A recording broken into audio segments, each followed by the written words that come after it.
Okay, welcome to Suffragette City Radio After Dark. Hello. It's basically just me, Sobri Maid, and DJ Lippy chatting about stuff that we aren't putting on the main podcast.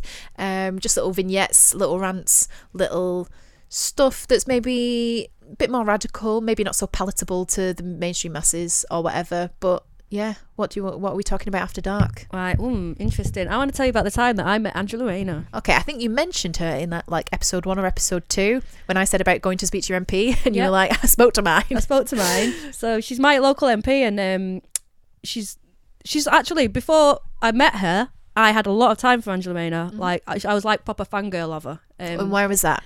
Because she's a working class woman. She like had a kid at 15. Right. I felt a lot of affinity with her because she used to like a healthcare assistant and a carer. Yeah. And she's got an accent like me. You know, she doesn't hide it. She's not.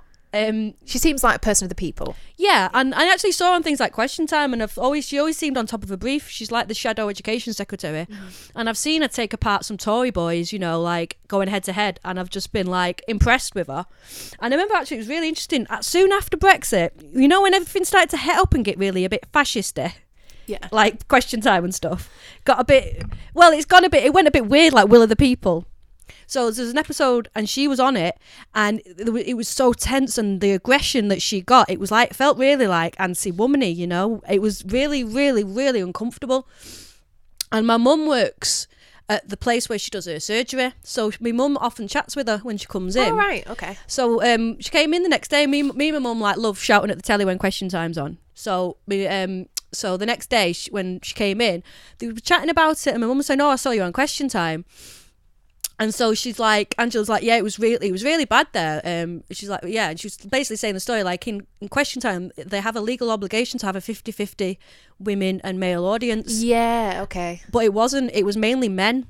And she was just talking about how oppressive it felt, and she could feel that tension, which is quite eye-opening for me, you know. So I was really nervous about meeting her when it came to it, because I really wanted to talk to her about the Gender Recognition Act and some concerns that I had. But there are so many elements that I have concerns about. I really didn't know where to begin. And I know that she's the education secretary, so I was thinking about maybe talking a little bit about the medication of children. Yeah. Or, you know, the policies, safeguarding policies that don't factor in like girls' rights to privacy and things like that. The fact there's been a 4,000% increase in young girls being referred to gender identity clinics, and no one's really investigating why that would be. Mainly lesbians, mainly autistic. Yeah. Like that seems like a bit of a red flag to me. So, but then, okay, well, I know that when you go and see your constituent MP, if you have a problem that's personal to you, then they can...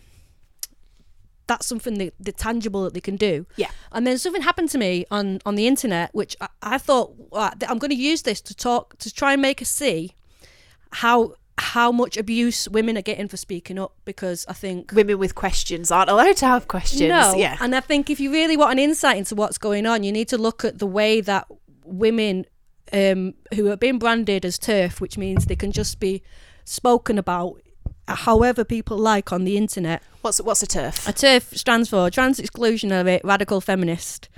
So it's basically somebody who doesn't think that... just thinks that being born female is distinct from being born male and transitioning, and that there's some stuff like women have a shared oppression from birth, and there's some stuff that affects just women and doesn't necessarily affect trans women, and that women should have a right to speak about that. Yeah. Trans women are trans women, not women, basically. Yeah. There's a difference. So and then something happened to me. I got doxed on the internet by... What's doxing? Doxing is where your personal details are released. So your name, maybe your job, where you work, where you live, things like that. If you've got kids, what school they go to, that's happened before. Personal information. So I was on Twitter, and to be honest, I wasn't particularly anonymous. I was using my DJ handle, and I started to just get involved in some of the arguments and just started talking about things. But it didn't have my name. I don't have anything personal on there. I don't really like to talk about personal things on Twitter, other than occasional bits and bobs, but nothing. I don't talk about my life. And there's a special person on the internet called who's renowned for abusing women on the internet, trying to get their employers to intervene and get them sacked, behaving in a really abusive manner. you Google on Mumsnet, there's like, he's got about 5 threads at the moment about his behaviour. And one day I was on the internet and he was talking about a patient online, and I mentioned, because I've got a background myself in healthcare, I said something to him like, I don't think you should be talking about your patients on Twitter, it's not appropriate. And he sort of said, well, I'm not giving any personal details out. And I was like, I don't think you should be talking about your patients because it's not professional to do it on Twitter. Yeah. And he didn't like that. And then there's a person called Turf Blocker on the Twitter, and I don't know who runs the account or what their deal is, but suddenly they popped up and said that's we'll blank that bit out. And she's a healthcare assistant. And he got this piece of information and he went crazy and he kept using it on me. And I said, please remove those details. It makes me feel unsafe. Kept refusing, like six separate occasions. And there's a few of them. If you're probably so inclined, you probably find them out. But I'll just read you as an example. He's got a very pompous tone. It said, so basically I asked him repeatedly to refuse to take down my name and to delete the tweets with my job title. And he said to me, simple solution here. Delete your material off Twitter. Everything. Delete your profile and remove yourself from the platform. Do that and I will remove all the tweets with reference to your name and job, with the others with screenshots of your information from Mumsnet. So I thought, I mean, there's a few messages between us, but I think everybody that's seen it has been like, that's like he's horrific. Unhinged, yeah. He looks unhinged. So I thought, right, I'm gonna use this as a segue and go and speak to her, and like hopefully I can to Angela Rayner. Yeah, and I'm like, I'm your constituent. I'm a normal person. I'm not like some white privileged. Well, I am white, but like I'm not some like privileged woman which is, I think a lot of the time it's perceived. You don't have a lot of means behind you. You're just I'm like I'm a healthcare assistant like she was. So hopefully she'd be able to to appreciate that.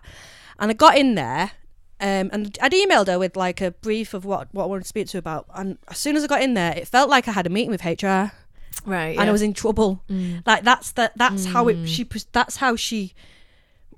I felt. Like that's how she was approaching me. So.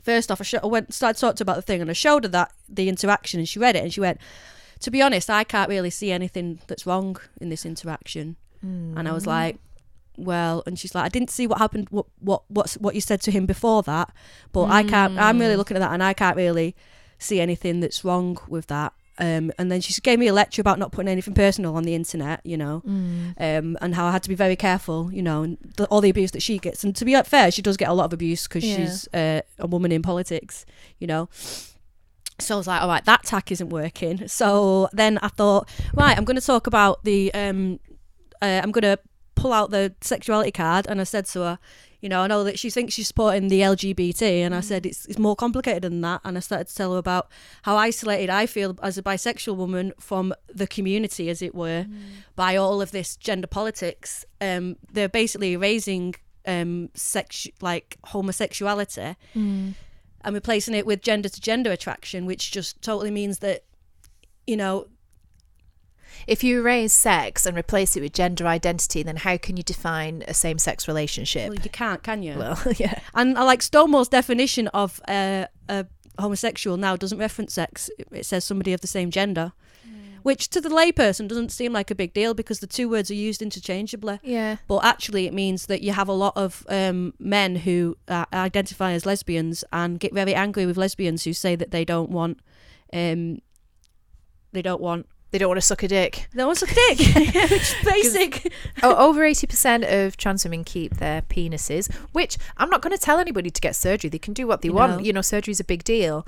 But I've got questions then. If you are a bipenised individual and you're going into lesbian spaces and demanding that lesbians consider you as sexual partners, I have questions about that. Well, I mentioned that statistic to Miss Rayner. She just wasn't bothered. It's an NHS statistic, by the way. I've not just made that up. It's like the Tavistock Clinic and the NHS have compiled like numbers.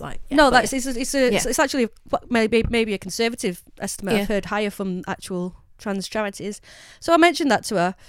She didn't seem bothered. I said, I'm excluded from these spaces because of my beliefs. And her suggestion was I go and speak to Stonewall. And I was like, great. Stonewall is the problem. Yeah. So then I was like, well, maybe I'll start my own thing. I'm thinking of putting on a club night. And she's like, oh yeah, that sounds really good. And I was like, yeah, but it'd be for women only. She's like, oh great. And I was like, yeah, add in human females, just females. And she was like, that would seem mean and exclusionary to me. And I was mean. We can't hurt anyone's feelings. Can't hurt your feelings. So I was like, right, okay. She's like, yeah, why are you excluding trans women? And I said, were you aware that 86% of them kept their penises? And she was like, yes, not bothered. And I was like, well, what do you think is a woman then? And she went, anybody who identifies as such. And I was just like, okay. And I was like, well, okay, I can appreciate that. But at the end of the day, you have to appreciate that trans women are not female, trans women are male. And she was like, no, trans women are female. And I was, at that point, I was like, where do we go from here in this conversation? Like, you're supposed to be an educated person. You're supposed to be aware of the facts because you've got a duty as an elected representative of your constituents to actually know the difference fundamentally, that female and male are biological terms, aren't they? They're not like, they're objective. They exist across countries, across time, across a species. A female cat, a male cat. Like, they're not man and woman. That's a human word, isn't it? So then after that, I was like, right, change tack. So I was like, at this point, I'm not just obsessed with like the trans debate. I'm interested in other things about feminism. And she's like, yeah. And I was like, well, I started talking to her about the fact that 90% of all sexual assaults are committed in gender neutral spaces. Oh yeah, this is sexual assaults that occur in public spaces occur in unisex facilities. Yeah, and this was a piece of work that the Times did, and it was based on freedom of information requests. So I mentioned that, like the loss of single sex spaces and the danger that it puts women in. You know what she told me? What? She said, you don't believe anything you read in the Tory press. And I was like, I said, it's like freedom of information request. And she's like, oh, they'll print anything, the Tory press. But it's been printed in the Independent as well, and other, not just the Times. You can't just dismiss it. I mean, I know it's the Times and they do have a right-wing agenda, but it's still the Times and it's still a national news. Like, they have legally to print truthful things. You can't fake statistics like that. But she just dismissed it.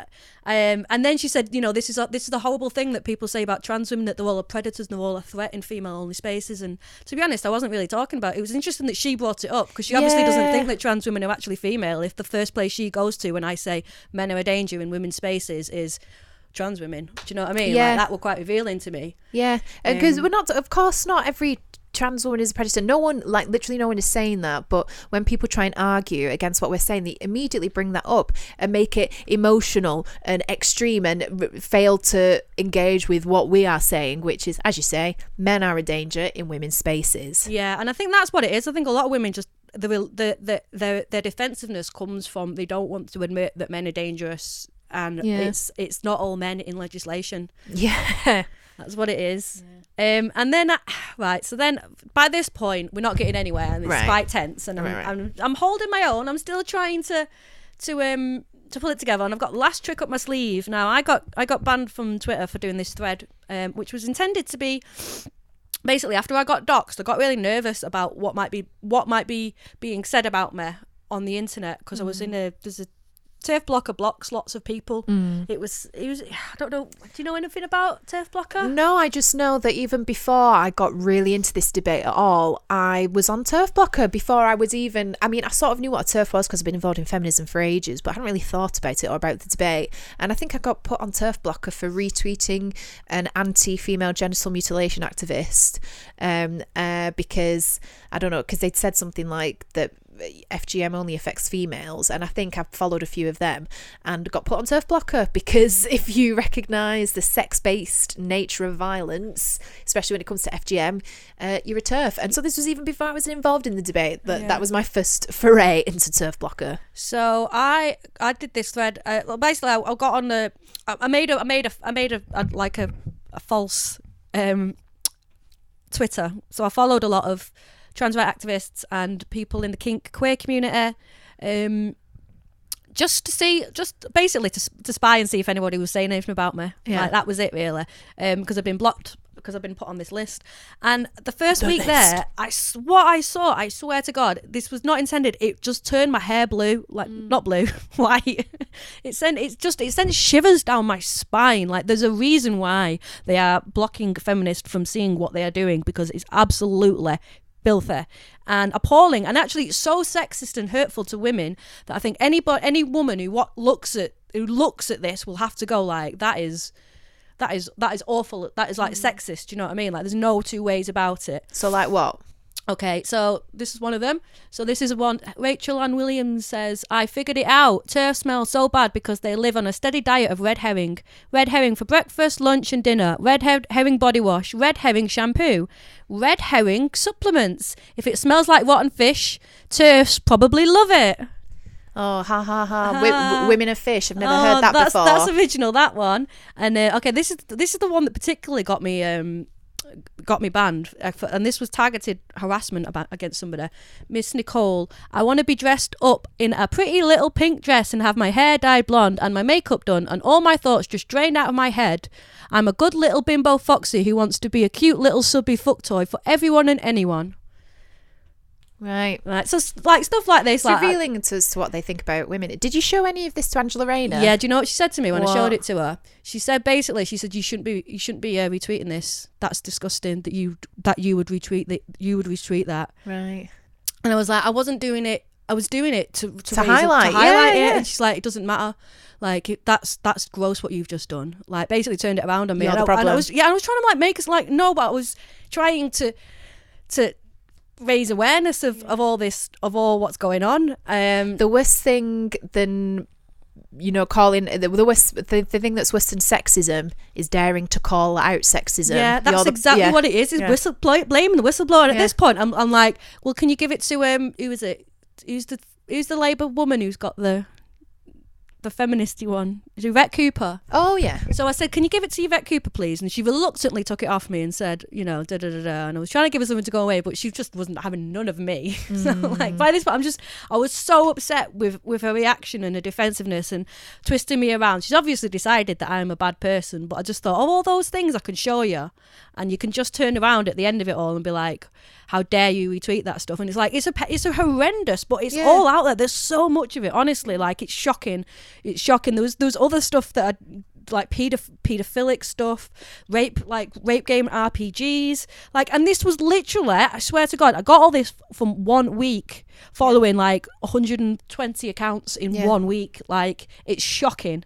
And I think people need to wake up about what's going on, but don't show it to Angela Rayner. She'll blame you for it. So I left it, and I was like, do you know what, Angela Rayner, I'm going to show you, because I thought, as hard as it's been to get you to like take any notice, I thought, like, I'm smarter than you. You're not very intelligent. People call you an idiot, and I always hate it when people call women idiots, and I hated it when they called her an idiot, but she is an idiot. Yeah. Like, she's I don't really know how to describe somebody who's just so ideologically. She's got a script and she's sticking to it, and she doesn't want to apply critical thought to anything you've said. Yeah. No, that's it. She didn't apply any sort of critical thinking, and I tried my hardest to get through and show her, just to make her realise, I'm your constituent. You're supposed to be like sticking up for me. Do you know what I mean? Like, and it just was just totally dismissive, and then blaming me, and then didn't want to hear any of it. Every episode I say, write to your MP and get involved. I might start changing my advice. Yeah. Well, do you know what? I'm going to keep bothering her. I'm going to invite her to the event that's coming up, and get in the grills a bit more, start causing a bother for her. Well, I think she's spurred me on to go out and start doing stuff, because it just, the reactions of your MPs like that, it's frustrating, because you go through the official channels and they don't want to hear it. And I'd love to know. I'd love to know why. What's